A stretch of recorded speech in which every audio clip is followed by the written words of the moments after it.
Helldivers, welcome to the channel. I'm your host, Thumper, and in today's video, we are going to be talking about the Laser 17 Double-Edge Sickle, a weapon that was just rebalanced this morning, which is pretty impressive. They're already rebalancing the weapon after it's only been 3-ish days since its first release. So Arrowhead has fixed a lot of the problems with the gun. They kind of buffed it and nerfed it at the same time, and I'll be explaining why. So let's start off. Let's see what they said. We've rebalanced the weapon to make the risk-reward dynamic more impactful. The goal is to ensure it feels like a truly powerful weapon while properly balancing out the self-damage mechanics to reflect its high-risk nature. In the current live version, we felt it lacked both the punch and level of risk we wanted, and we didn't feel it really lived up to our intent. So the old weapon had 0 to 25% heat. It had armor penetration 3, which is medium pen, and 55 damage. Dealt 0 damage per second to the player. 26 to 90% heat dealt the same damage, deals 10 damage to the player, and 91% heat. Also, Armor Pen 3 does 55 damage again, but deals 50 damage per second to the player, plus Fire Status Effect. If we look at the new changes, we can see that it has Armor Pen 2 at its 25% heat coefficient and below, which is Light Pen. However, once you go past 25%, it goes to Medium Pen at 55 damage. We can see the two values here are still the same, except you have a little bit worse pen on the 25% and below. However, we can see that when you get past 50% to 90% heat, you deal 70 damage per shot, which is a huge boost from what it previously was, and deals 20 damage a second to the player.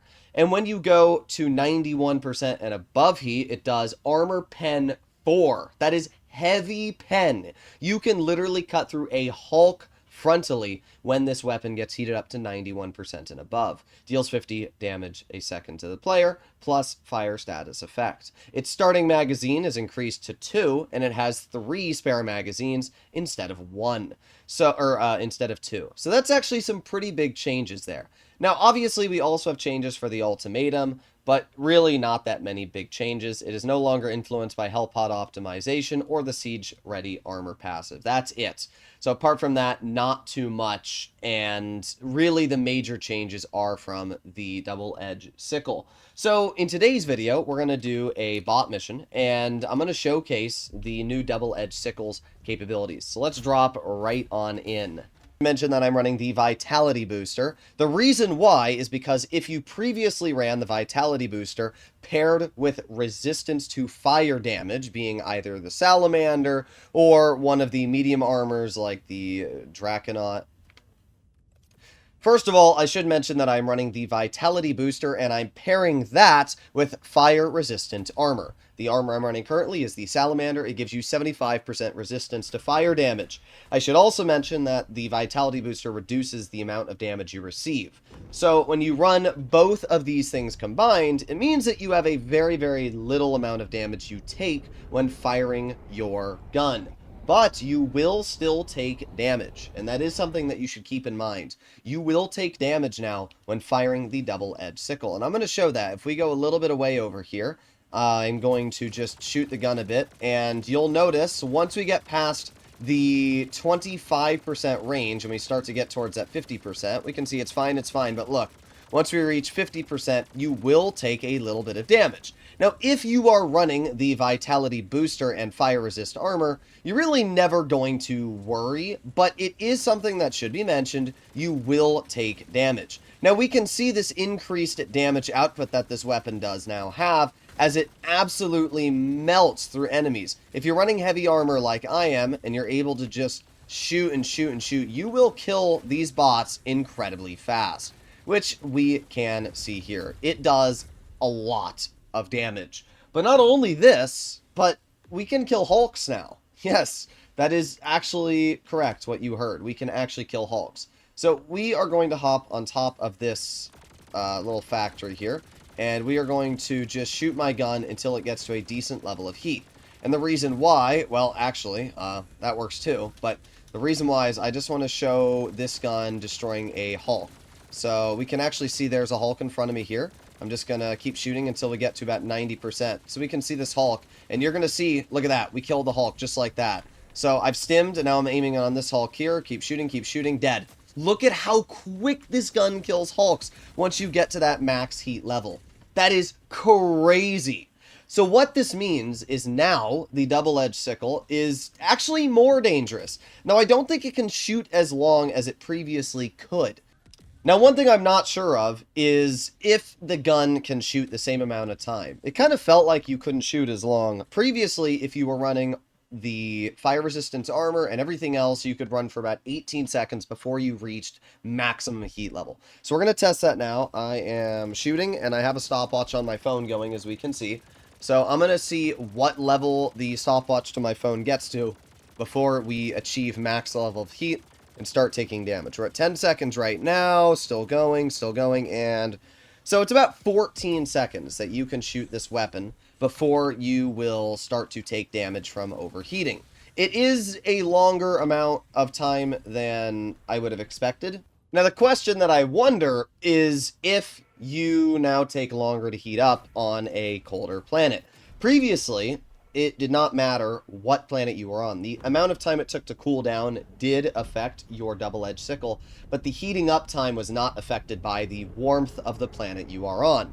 Well, the previous planet we are on was obviously a hot planet, and as I said, we had about 14 seconds before it overheated. Oh, that's not a good spot to land. Interesting. All right, well, I'm just going to step over here and take these guys out really quickly, and then we're going to see how long I can shoot on this planet, which is obviously a very, very cold ice planet. So I'm going to wait for it to fully cool down. There you go. Oh, we have another Hulk. Okay. Well, that's not too big of a deal. We're just going to step over here, and I'm going to start shooting now. Okay. I got my stopwatch started. As I said, we're just going to see how long I can shoot with this weapon before we reach the maximum heat level. Honestly, it seems like it's heating up around the same amount of time, and stop. It's about the same. Yeah, 14-ish seconds. So it doesn't actually change, again, how fast it heats up on either planet, which is actually nice. I do like that.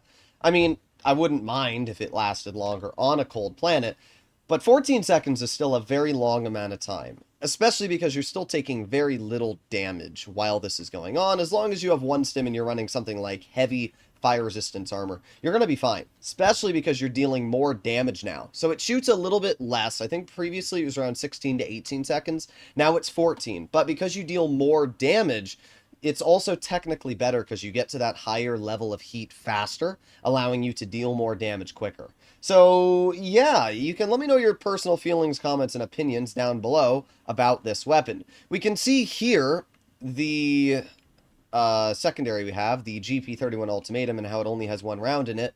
But it hasn't actually changed anything about the gun. Arrowhead has still left its, damage output the exact same. The fact that it will one-shot anything that it's basically close to.